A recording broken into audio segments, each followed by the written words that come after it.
Welcome to the Brad and Taylor Show. Today we have Daniel Gyomory. You're listening to the Brad and Taylor Show, a podcast that inspires entrepreneurs to pursue their passions. We're sitting down with some of the best to learn how they got started and some lessons they learned along the way. Hi, Daniel. Hi, how are you guys? We're good. How are you doing? We're good. Awesome. I like it. Well, let's get this show started. Tell us a little bit about you. What do you do? So I sell houses. I like it. People buy and sell houses here in Metro Detroit, and I love what I do. Yeah, That's awesome. I like it. So when you were younger, is this what you had planned for your future, or how'd you get? And then how'd you get into real estate? No, not exactly. I was going to be the plan was to be a dentist. Nice. Long story there. Short story is I just changed my mind in college. I was all set up to be a dentist, going to go to dental school, et cetera, and decided I didn't want to do that anymore. So here we are. Now we're selling real estate. Nice. So What got you interested in real estate? Did you know somebody at the time? So on the side, when I was going to school, I was working as a leasing agent, then became a leasing manager, like property management for college kids in the apartments nearby on campus. So that was kind of the foot in the door to getting the real estate license, and realized it was much better and more fun selling houses to adults, not renting to bratty college kids. So much better. That's awesome. That's too How funny. did your first listing go? Like everyone's first listing, I mean, I got it, thankfully. Still laugh about it. It was kind of just falling on my face until they signed the paperwork, and they were really nice, and Yeah. It worked out well. But yeah, I had no idea what I was doing. That's Yeah. awesome. So when you when you started out, did you join a team or did you just solo? How'd that go? No, yeah, it's always been solo. Just started on my own. Small team now. It's me and my assistant, and then a couple agents that kind of help out and show houses when needed. But I love what I do, so I really try to do it all as much as I can on my own. But good mentors starting out. That I just kind of got lucky on. One in particular that really took me under his wing and helped. Otherwise, I would have, That's awesome. not gotten this far. That's for sure. Yeah, those ones are awesome. Those definitely, especially because it helps you out so much. So when Yeah. how long have you been in real estate? We're in year 7. Yeah, Nice. 7 years. So when did you start your team? Like when would like how did that like did you hire assistant first, the buyer's agent? What did you hire first? Yeah, so it's my assistant, and like I said, the buyer's agents are really kind of on demand in a way. Like Yeah. they're not, they do their own thing. They kind of help show houses for me when needed. So that's kind of a as you go type thing. So my assistant, that was 2 years ago, I want to say, Nice. roughly in that time frame, 2.5 years ago. Yeah. That's awesome. So that probably helped you out a ton. You're probably like, oh, finally after training, Yeah. you're like, this is actually helpful. Yeah, it is. I still day to day get told to just go sell more houses and let her handle the paperwork. I like to be hands-on, but yeah, she is much better at it than I am. Yeah. Yep. Understand that one completely. I was the same way because like when I started, I was like, teach her how to do everything, And then all of a sudden it's like, well, okay, actually, you know this better than I do. So just go for it. One day the light finally turns on. Yeah. Right. Yeah. And you said your assistant started 2.5 years ago. So that's right at the peak of when everything was getting really busy in the market. Yeah. Yeah. I've been pretty fortunate since when I even got in. I mean, it's been a good seller's market the entire time. The last 2-3 years has been a little crazy. So yeah, it was good timing that she helped out. Absolutely. Yeah. I know you mentioned you had a mentor as well when you first started. Did you get any advice that just stuck with you throughout the years? Yeah, his was from him and from other people is really just be true to yourself, do your own thing. Don't worry so much about what everyone else is doing or thinks. I mean, that can be in real estate or in life. Don't go down the path just because you think someone else thinks you should, kind of just do your thing and do it the best you can, basically. Yeah, absolutely. I know you mentioned as well, you have a team right now. What kind of, for the rest of this year and going into the next year, what are your goals for your team? Or you personally even? So personally, this year, while we're here, I mean, we're basically, if you got to get a deal together here in the next couple of weeks for it to close by the end of the year. So we're right Yep. at that cusp of like, it's going Yeah. to start to become 2022. And as far as planning, it's been 22 for like 6 weeks now. Like you've kind of had a shift into next year already. Okay.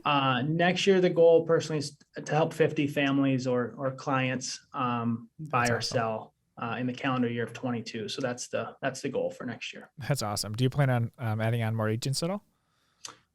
If necessary, I think I can improve on the efficiency from where I'm at. I think I can still do more. I think the capacity is there. So we'll work on that first, but we'll see. I'm open. We'll see where it goes. Yeah, that's awesome. Yeah. So over the last couple of years, what is one of the worst properties or showings you've been to? There's a few, a lot. There was one, I mean, it was that Hoarder, whatever the TV show, I forget what it was. Yep. It was like literally out of there. Like, I mean, it was really bad. There's just piles of stuff everywhere. Of course, the listing agent didn't have any photos of it. They mentioned, it was kind of in not so great condition, but you had no idea. There was like cats and water in the basement. It was just a mess. I didn't buy that house. That was what I was going to ask you next. Did that one? No. Did you guys walk through the whole thing at least? What's that? Did you guys walk through the whole thing? I know sometimes with those situations. No. We didn't make it. We politely got out of there as fast as we could. If you could start over today, Daniel, with everything that you've learned over the last 7 years, what's one thing you would change? Don't chase the shiny coin, the shiny object. It's funny. I don't know how the saying goes, but if you want to get into sales, just find something and sell it to real estate agents that will buy and try anything, generally speaking. But I think just let go of all that. I build my whole business is based on relationships with my clients and people that I know. And it's all referrals and word of mouth mostly. And it's always been that way, but there was periods of time at the beginning where, you kind of go right, go left because somebody put something in your face, some new technology, some new lead system, whatever it was. So I just kind of tunnel vision on what I really knew from the beginning was the right way to do it. Just work with people that you know and build it from there. That's awesome. When you first started, what was your favorite way to market and how has that changed over the last 7 years? First, I didn't know where to go. So as I was saying, I was kind of going in all different directions. Yeah. Now we've really have honed it into the people we know and care for the most, our past clients. And of course, we appreciate any referrals that they generate and give to us. And really, that's where the focus is on. Of course, you get different things through whether it's open houses or different marketing pieces that during the process of trying to sell a property, you can pick up other clients. But the core focus is really back on our actual clients and taking care of them and building it from there. Yeah. Do you have any recommendations in how to reach out to past clients? I can improve on this. I'll be very transparent. I think you can always improve, but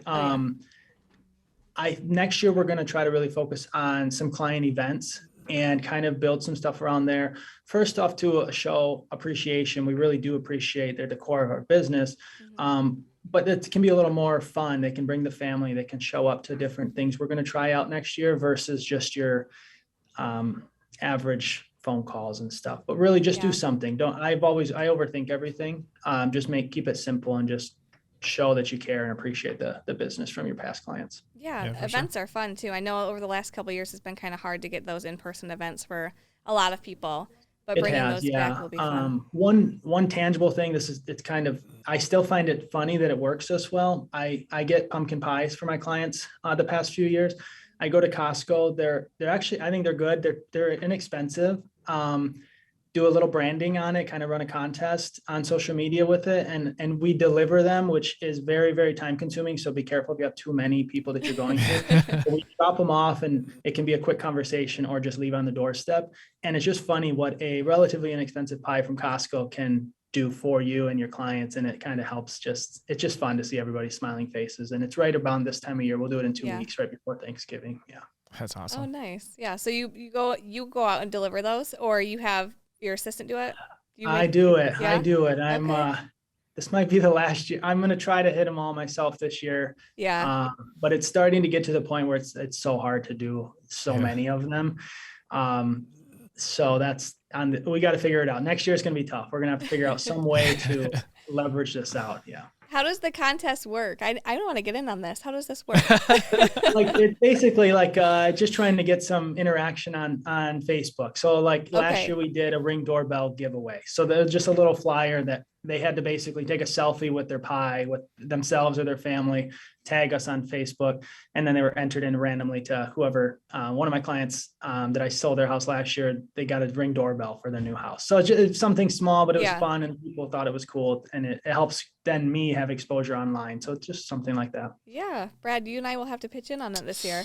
See what we can do. I like it. That's awesome. Do you have any business books that you've read that you enjoy and you could recommend to anybody starting out? Yeah, there's the classics. I think Think and Grow Rich is really good. The Alchemist I liked. Rich Dad, Poor Dad. One that probably year and a half ago, I got Atomic Habits is the name of it. Yeah. Need to go back and read it again. I think it's always good to refresh. But I think that one was good. It was basically just the little things you can do to build long-term habits and how they kind of stack on top of each other. So that was a good recommendation. Awesome. Well, before we go today, how can people get a hold of you? It's cell phone. Everything's call, text me on the phone, 248-924-9784. Of course, my website's out there. Facebook, just type in my name and the business page will come up. But call or text, the phone's always in my pocket. So awesome. I like it. Hey, thanks for coming on and sharing your story with us today. Yeah, no, I appreciate it, guys. Thank you.